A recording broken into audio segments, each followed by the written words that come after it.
This Day in Sports History. And welcome back to This Day in Sports History, a member of the Sports History Network where you can find more great podcasts. We're adding new podcasts, it seems like, every week. So check it out at sportshistorynetwork.com and find your next new podcast. It's June 29th, and on this day in 1979, it was the great rehatching of the San Diego chicken. Now, if you grew up in the 70s and you were a baseball fan, then you loved the chicken. Back then, it was a rarity for me, being an East Coast kid, to get an opportunity to watch a Padres game. The Padres weren't very good back in the 70s, so they weren't on television very much. So the chicken would make it on This Week in Baseball every so often, doing something funny with the umpire or an opposing team, but he was always a big draw wherever he went. And he did a lot of traveling back in the 70s, 80s, 90s, and into the 2000s. Well, by 1979, the San Diego chicken, played by Ted Giannoulis, and it was always played by Ted Giannoulis, was a known commodity. But, just like in baseball, there were periods of labor unrest, and that's what led up to his grand rehatching on this night. Giannoulis first put on the chicken costume in 1974, and I should clarify, he put on a chicken costume back in 1974 when he was working at the San Diego State campus radio station. A local radio guy from KGB Radio came by the station looking for an intern for the summer to put on a chicken suit and do some promotional work for the station at the San Diego Zoo. Of the kids at the station that day, Giannoulis, at 5 feet 4 inches, was the best fit for the suit that they had, and he was hired. No audition, no interview. Here's the suit, kid. Go have some fun. Right off the campus of San Diego State, the whole idea was for me to go to the zoo and give away candy Easter eggs. But as a ruse to get into opening night for free with the Padres, I asked if I could come down in my getup. They let me come down. I started cavorting in the grandstand, and the rest became chicken history. Giannoulis turned a 10-day freelance gig into a 5-year stint with the radio station as the KGB Chicken. Now, one thing to know, the original chicken suit was red, not the orange and yellow one that he later wore. He spent a lot of time at Jack Murphy Stadium, but he also entertained in other venues. One night, he was at the San Diego Mariners minor league hockey game, and his appearance nearly caused a diplomatic disaster. The Mariners were playing an exhibition game against the Soviet hockey team. When Giannoulis started mocking the Russian goalie and hexing the opposing players, as he was prone to do, the Soviet team got pissed. They saw a guy dressed in a red chicken suit wearing a jersey with KGB on the front of it and thought the chicken was mocking their entire country. The Russians wouldn't come out for the first period until the chicken was removed. The game was delayed by a half an hour. The chicken's popularity grew, and he was soon traveling around the state, then the region, and later the country as the San Diego Chicken. But in May of 1979, the radio station fired Ted, and not only did the station want its red chicken suit back, but they restricted Ted from going out on his own, saying that it would be stealing their intellectual property. Giannoulis sued, saying, "How can you sue a guy for intellectual property wearing a chicken suit?" Giannoulis designed his own suit, had his mom sew it together for him, and then went back to the Padres to see if they would pay him to entertain the fans at the ballpark. And they said, "Yeah, sure, come on by." And that led to what happened on this day in 1979. So this is also another story about a guy knowing his value.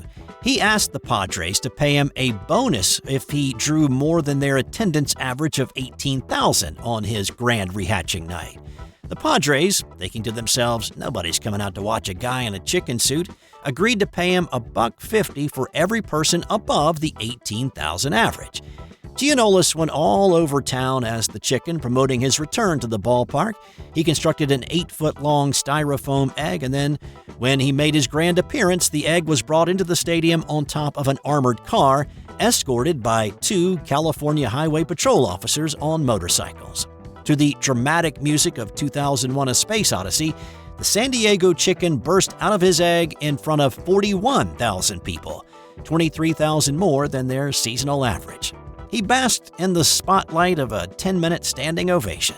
The following day, The Padres gave him a $43,000 check for one game appearance, which at the time was more than any player in the major leagues was getting per game.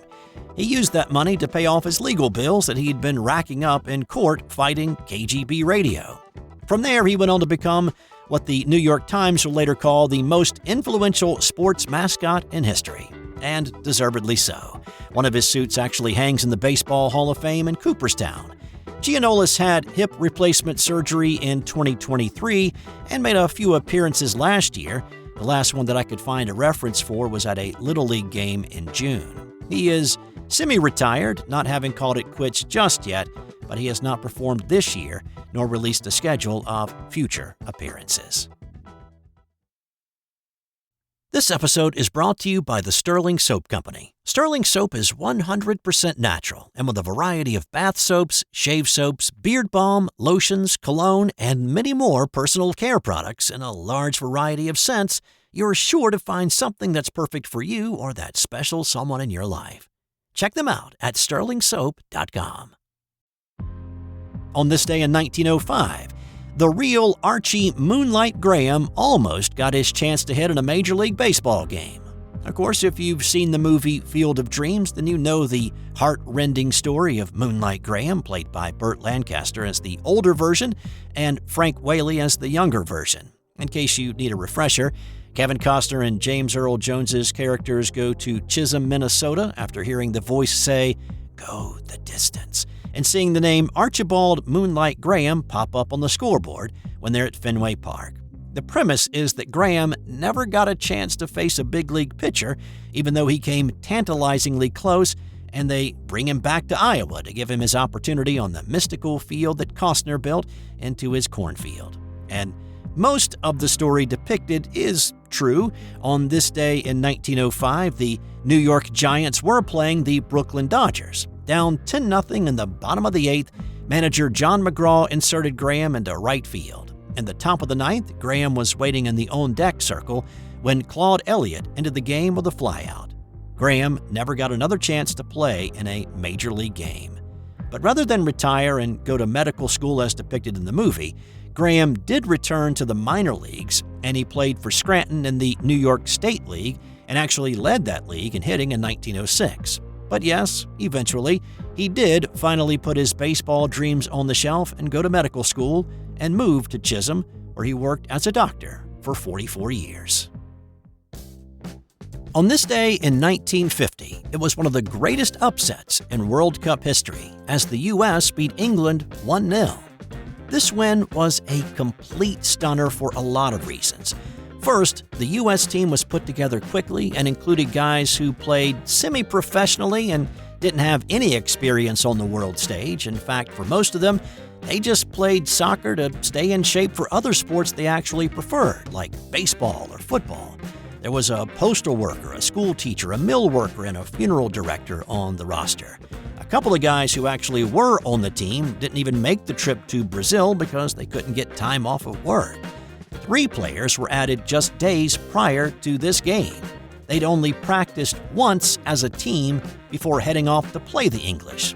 By contrast, England were the kings of football. They were insured by Lords of London for $3 million.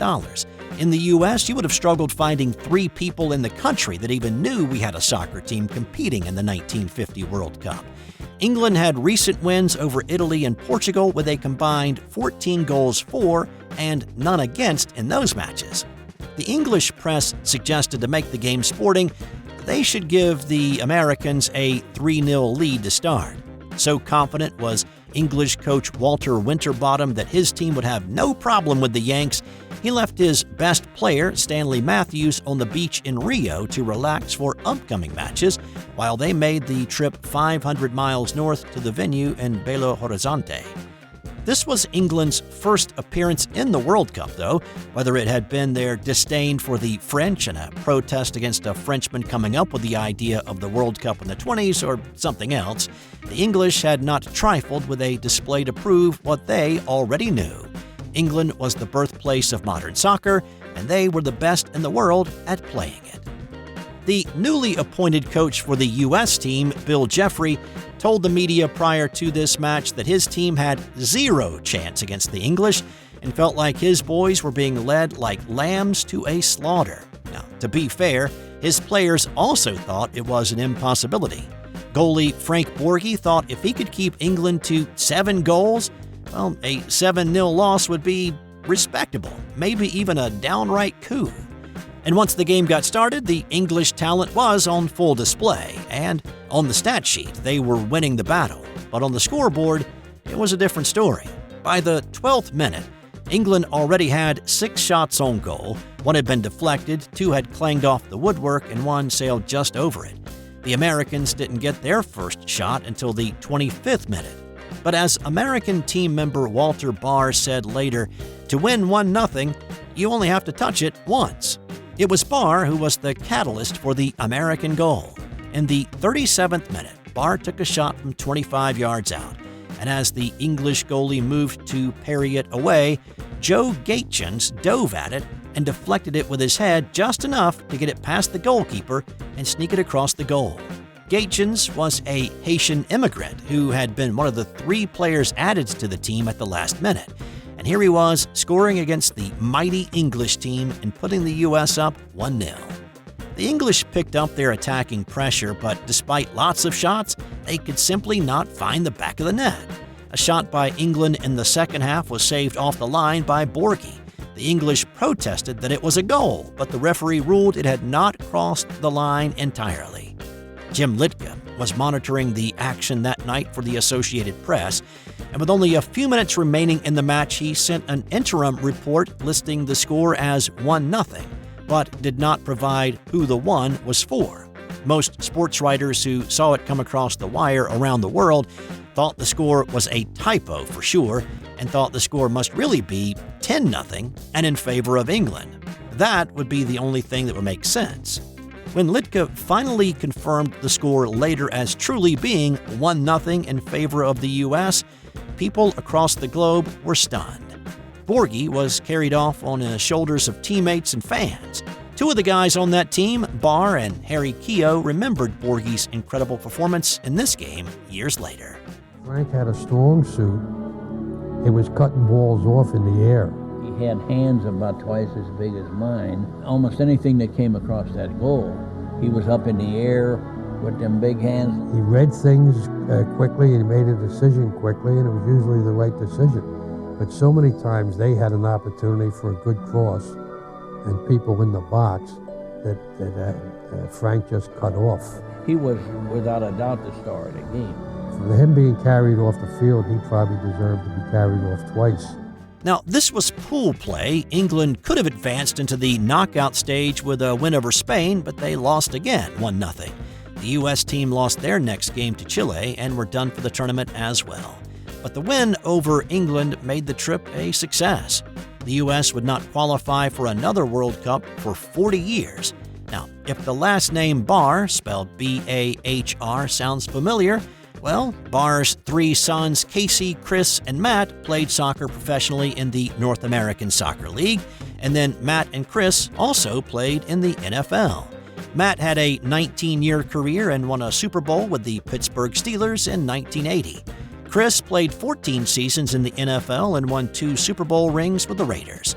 Another footnote to this story, and this one's a sad one, Joe Gaetjens, the guy who scored the magical goal in the Miracle on Grass, as this game would be called eventually, went back to Haiti after the World Cup.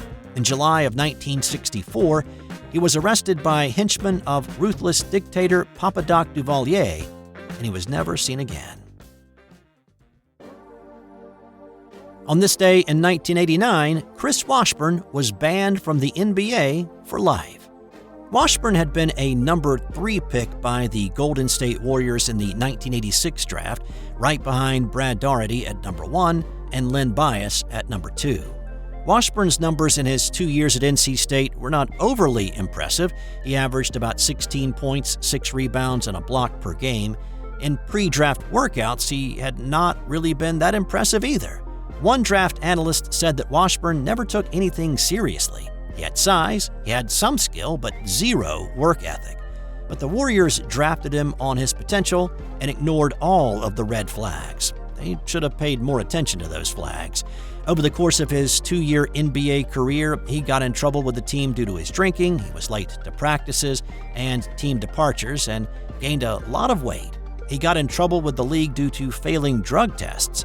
On this day, as a member of the Atlanta Hawks, Washburn was banned for life for failing yet another drug test and violating the league's substance abuse policy. He played in just 72 games, scored 3 points a game on average, and grabbed about 2 boards a contest. And on this day in 1990, 2 pitchers threw no-hitters in different cities. The 2 pitchers to throw no-nos on this day were Dave Stewart of the Oakland A's and Los Angeles Dodger Fernando Valenzuela. Stewart's game was earlier in the day as the Athletics were on the road in Toronto playing the Blue Jays. Stewart struck out 12, walked 3 in a 5-0 win. A diving stop by first baseman Mark McGwire preserved Stewart's first and only no-hitter of his career. Valenzuela was actually watching that game in the Dodgers clubhouse before taking the mound in his game. Stewart was a former Dodger teammate and Fernando was rooting for him. After Stewart closed out his no-hitter, Fernando announced to all those around him that he felt like he was going to go out and throw one on this night too. Now, that was a big boast for a guy who sported a 5-6 record and an ERA north of 4 at the moment. He was also coming off a loss to Cincinnati, where he'd given up 8 earned runs in just 5 1/3 innings. But when he took the mound, Valenzuela struck out 7 St. Louis Cardinals, walked 3 in a 6-0 win. He needed a little more glove work from those around him to keep the scoreline clean, but they did, and after second baseman Juan Samuel turned a double play to end the game, Fernando was mobbed by his teammates congratulating him on his first and only no-hitter of his career. And this was the only time that 2 pitchers pitched a complete game no-hitter on the same day. The closest to this is from a single game in 1917 when Chicago's Hippo Vaughn and Cincinnati's Fred Toney were pitching against each other, and both had no-hitters through 9 scoreless innings. Vaughn gave up a couple of hits and a run in the 10th to lose his no-hit bid and his shutout bid as well. And time now for today's That's Got Nothing to Do with Sports fun fact. While sharks tend to get more publicity for being the most ferocious predators in the ocean, they are not the deadliest. Box jellyfish kill more people annually. They are one of the most venomous creatures on the planet and kill between 50 and 100 people worldwide each year, while sharks account for about 1/10 of that.